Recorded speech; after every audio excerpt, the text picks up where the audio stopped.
Y aparte de la resistencia antifascista en Francia, durante la lucha antifranquista, a pesar de que Benita, hija, por ejemplo, ya estaba fichada y se supone que no podría pasar la frontera, seguía pasando, actuando, sí. ¿Qué solía hacer?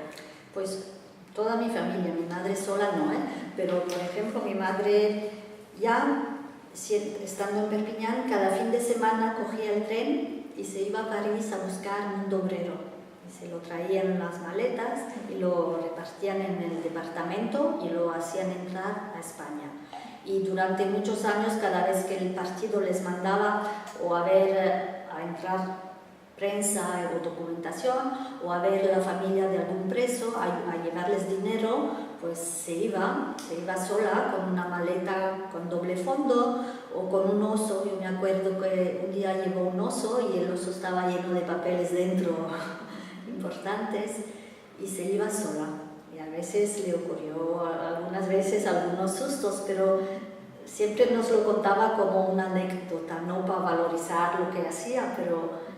diciendo, mira, esto me pasó, que eran condiciones muy difíciles, porque a los que cogían les ponían en la cárcel para años y años. ¿Ella alguna vez cruzó la frontera para sacar gente del país? Sí, vino aquí al País Vasco con el tren, tenía que sacar a 2 vascos condenados a muerte, y en el tren se sentó y entró un guardia civil y le miró el pasaporte, no sé, y vio que era de Durango, y se ve que él también era de aquí, y empezó, ¡uy, de Durango!, que se puso más contento y se sentó al lado de mi madre e hicieron todo el viaje, los 4 en ese tren, en ese vagón ese,